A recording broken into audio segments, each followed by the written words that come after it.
Hello everyone, welcome back to graduation study. आज हम इस वीडियो में देखेंगे बॉटनी मेजर यूनिट 4 देखेंगे हम। इसमें किसकी जो ग्रुप बी है बॉटनी मेजर का ग्रुप बी का पेपर 2। तो इसकी यूनिट 5 क्या है थर्ड ईयर वालों के लिए, बीएससी थर्ड ईयर। तो इसका है 5th यूनिट औषधि पादप संसाधन। इसमें क्या क्या चीज़ पढ़ेंगे हम? कच्ची दवाएँ और संबंधित MFP, पारंपरिक चिकित्सा, आयुर्वेद, यूनानी सिद्ध और होम्योपैथिक में प्रयुक्त 10 पादप। इसके बाद हम देखेंगे दवा और न्यूट्रास्यूटिकल्स में निम्न पादप जैसे शैवाल और कवक। नेक्स्ट है घरेलू उपचार के रूप में सामान्य आहार में प्रयोग होने वाले पादप। घरेलू उपचार हर्बल उत्पाद जो एंटीबायोटिक्स और प्रतिरक्षा बूस्टर के रूप में उपयोग किए जाते हैं। तो इस प्रकार से कुछ ये यूनिट 5 के क्या थे कीवर्ड थे। तो इससे हमें ये पता चला कि हम इसमें क्या क्या चीज़ पढ़ेंगे। एक प्रकार से वो क्वेश्चन हो गया उसके, यहाँ पे हम आंसर जानेंगे।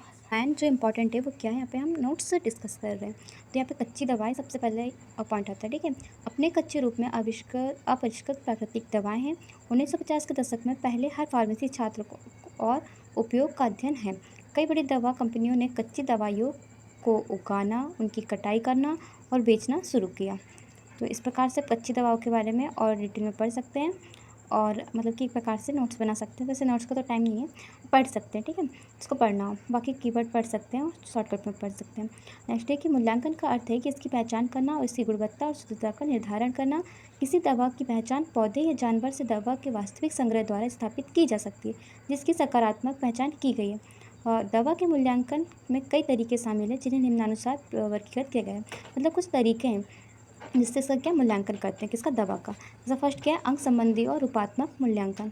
इसमें क्या किया जाता है इसको आप डिटेल में पढ़ सकते हैं, मतलब पढ़ ही देते हैं कि इसमें इंद्रियों के माध्यम से मूल्यांकन रंग, गंध, स्वाद, आकार, आकृति और बनावट जैसी विशेष विशेषताओं को जानना है। अब सूक्ष्मदर्शी से कैसे कर सकते हैं?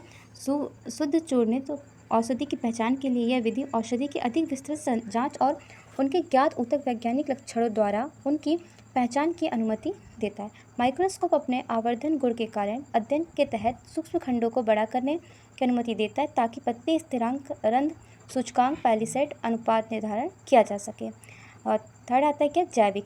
अब ये जैविक तरीका कैसे यूज़ होता है? दवाओं की औषधि गतिविधियों का मूल्यांकन बायोएस द्वारा किया जाता है। कच्ची दवा या उसकी तैयारी की क्षमता का आकलन बैक्टीरिया, फंगल वृद्धि या पशु ऊतक जैसे जीवित जीवों पर इसके प्रभाव को मापने के माध्यम से किया जाता है। तो इसे मानक दवा की तुलना में दवा के जैविक प्रभाव के रूप में भी जाना जाता है। इन तरीकों से एक कच्ची दवा का मूल्यांकन किया जा सकता है और आगे के नैदानिक परीक्षण की सिफारिश की जा सकती है। तो इस प्रकार से क्या हुआ कि जो जैविक तरीका है वो हम इस प्रकार से यूज़ करते हैं। इसे आप और डिटेल में पढ़ सकते हैं। नेक्स्ट क्या आता है? रासायनिक। रासायनिक में क्या आएगा कि रासायनिक परख शक्ति और सक्रिय घटकों को निर्धारित करने के लिए सबसे अच्छे हैं, क्योंकि इसमें विभिन्न परीक्षण और परख शामिल हैं। सक्रिय घटकों का पृथक्करण, शुद्धिकरण और पहचान मूल्यांकन के तरीके हैं। मात्रात्मक जो रासायनिक परीक्षण जैसे कि एसिड वैल्यू, सैपोनिफिकेशन वैल्यू आदि भी इन तकनीकों के अंतर्गत आते हैं। ये किसके द्वारा? मतलब कि जो दवा का परीक्षण करना है, हमें कच्ची दवा का अच्छे से परीक्षण करना है, तो उसके लिए कौन सी सबसे इम्पोर्टेंट विधि होती है? एक प्रकार से रासायनिक तरीके से। और फिर नेक्स्ट आता है कौन सा? भौतिक तरीके से। अब इसमें क्या होता है कि भौतिक स्थिरांक संक्रिय सिद्धांतों पर लागू होता है। ये नमी की मात्रा, विशिष्ट गुरुत्व, घनत्व, ऑप्टिक रोटेशन आदि के संदर्भ में मूल्यांकन में सहायक होते हैं, ठीक है। अब कच्ची दवाओं का उपयोग प्रागैतिहासिक काल से होता आ रहा है। पारंपरिक चिकित्सा में अक्सर प्राकृतिक स्रोतों, विशेष रूप से जड़ी बूटियों से सामग्री एकत्र करना और तैयार करना शामिल है। इस तरह के अभ्यास में सक्रिय तत्व और क्रिया की विधि चिकित्सक के लिए काफ़ी हद तक के एक प्रकार से यूज़फुल होती है, मतलब कि तक अज्ञात होती है सारी। अब नेक्स्ट आता है जो पॉइंट हमारे लिए इंपॉर्टेंट है वो क्या होता है? संशोधित MFP। अभी हमने क्या पढ़ा? कच्ची दवा।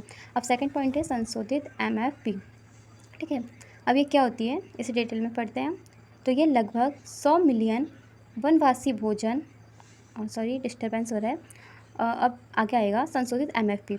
लगभग 100 बिलियन वनवासी भोजन, आश्रय, दवाओं, नकद आय आदि के लिए MFP पर निर्भर करते हैं, ठीक है।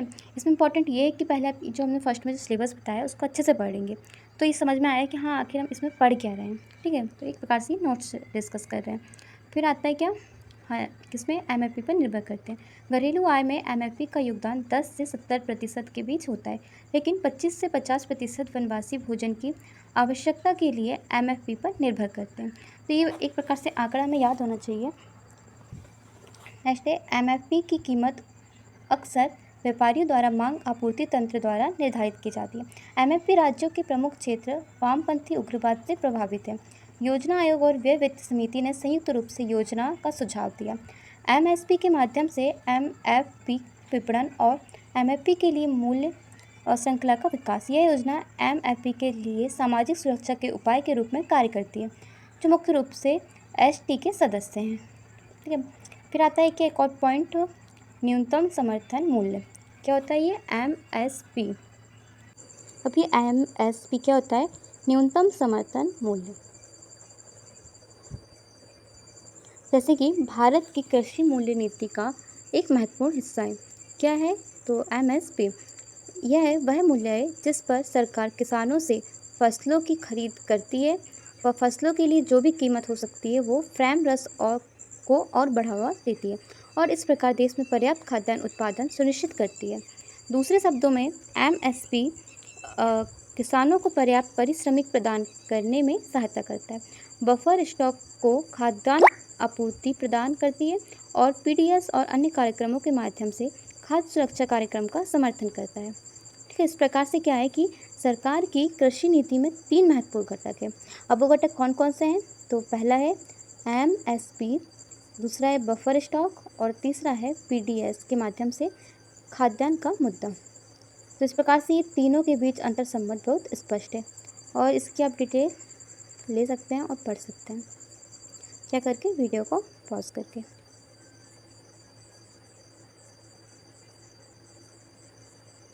नेक्स्ट देखें हम एमएसपी का विकास और करना। एमएसपी को पहली बार 1965 में विभिन्न उद्देश्यों को पूरा करने के लिए कृषि मूल्य नीति के लिए एक उपकरण के रूप में घोषित किया गया था। तब से एमएसपी कृषि मूल्य नीति से संबंधित विभिन्न उद्देश्यों को पूरा करने के लिए एक महत्वपूर्ण कार्य करता है आर्थिक मामलों में। और वीडियो को पॉज करके पढ़ सकते हैं। ठीक है, और जो नेक्स्ट पॉइंट आता है हमारा, वो कीवर्ड क्या है? पारंपरिक चिकित्सा। अब ये क्या होती है? एक प्रकार से ट्रेडिशनल मेडिसिन या फिर लोक चिकित्सा या हम बोलते हैं फोक मेडिसिन। इसमें क्या होता है कि कई मानव पीढ़ियों द्वारा विकसित वे ज्ञान प्रणालियाँ होती हैं जिनके प्रयोग से आधुनिक चिकित्सा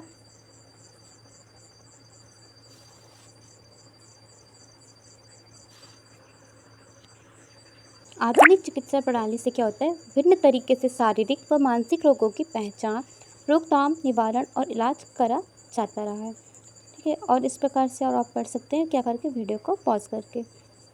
फिर आप यहाँ पे केवल उन उपचारों में नाकाम करने पर ही आधुनिक चिकित्सा का सहारा लेती हैं जब एक स्थान की पारंपरिक चिकित्सा शैली अपनी गृहभूमि से बाहर प्रयोग होती है तो उसे वैकल्पिक चिकित्सा या अल्टरनेटिव मेडिसिन कहते हैं।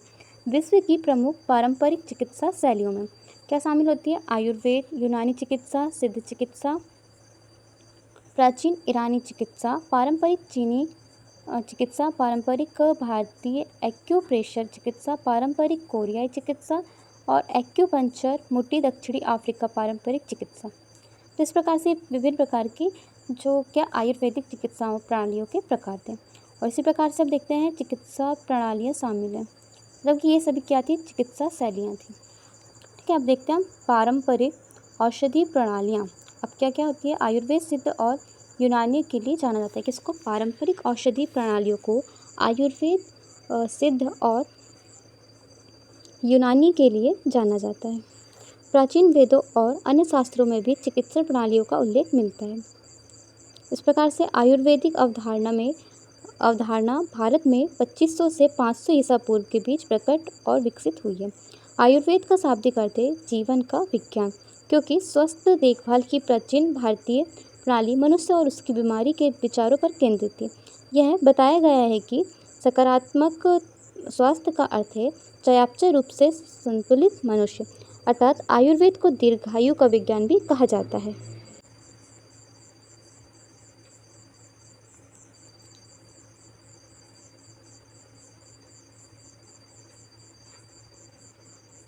क्यों कहा जाता है? क्योंकि यह एक लंबा स्वस्थ जीवन जीने के लिए एक संपूर्ण प्रणाली प्रदान करता है। यह आहार और पोषण के माध्यम से शरीर को फिर से जीवंत करने के लिए कार्यक्रम के रूप में कार्य करता है। तो इस प्रकार से थे ये क्या पूरी प्रणाली की शैलियाँ थी। यूनानी या यूनानी चिकित्सा फारसी अरबी पारंपरिक चिकित्सा है जो दक्षिण एशिया और आधुनिक मध्य एशिया में मुस्लिम संस्कृति में प्रचलित है। तो कुछ इस प्रकार से था। अब देखते हैं हम कि आयुर्वेद चिकित्सा की सबसे प्रसिद्ध पारंपरिक प्रणालियों में से एक है क्या, आयुर्वेद चिकित्सा, जो सदियों से आज तक जीवित और समृद्ध है। प्रकृति आधारित चिकित्सा के विशाल ज्ञान, मानव शरीर की संरचना और प्रकृति के साथ कार्य करने के संबंध और ब्रह्मांड के तत्व जो समन्वय में कार्य करते हैं और जीवित प्रणालियों को प्रभावित करते हैं के साथ यह प्रणाली आने वाले युगों में भी समृद्ध होती रहेगी। तो इस प्रकार से ये पूरा क्या था, डिटेल में था, और आप वीडियो पॉज करके पढ़ सकते हैं। ठीक है। अब नेक्स्ट कीवर्ड क्या आता है, होम्योपैथी। अब ये होम्योपैथी क्या होती है, एक प्रकार की वैकल्पिक चिकित्सा की एक छद्म वैज्ञानिक प्रणाली है। इसकी परिकल्पना 1796 में जर्मन चिकित्सक सैमुअल हैनीमैन ने की थी। इसके चिकित्सक जिन्हें होम्योपैथ या होम्योपैथिक चिकित्सक भी कहा जाता है, इसे और डिटेल में आप पढ़ सकते हैं। जैसे कि एक पदार्थ जो स्वस्थ लोगों में बीमारी के लक्षण पैदा करता है, बीमार लोगों में समान लक्षणों को ठीक कर सकता है। इस सिद्धांत को सिमिलियस क्यूरेटर कहा जाता है। जैसा इलाज वैसा ही। इसमें थोड़ी मिस्टेक्स हो सकती है क्योंकि ये है तो गूगल की, ठीक है, थोड़ा प्रिंट में इसमें मिस्टेक हो सकती है और आप अपने अकॉर्डिंग से पढ़ सकते हैं। नेक्स्ट डिटेल में देखिए हम, ये इम्पॉर्टेंट आता है कि 1970 के दशक के दौरान होम्योपैथी ने एक महत्वपूर्ण वापसी की, जिसमें कुछ होम्योपैथिक उत्पादों की बिक्री 10 गुना बढ़ गई। जो हमारा सिलेबस था उसमें ऑलरेडी ये क्वेश्चन भी दिया गया है, कीवर्ड दिए हुए हैं कि कौन कौन से ये 10 है। तो ये कुछ इस प्रकार से दिए हुए हैं, आप पढ़ सकते हैं। अब्रोमा, आगस्टा, एम्बेलिया रिस्प्स और एस्चीरेट्स, और वीडियो को पॉज करके आप पढ़ सकते हैं। ठीक है।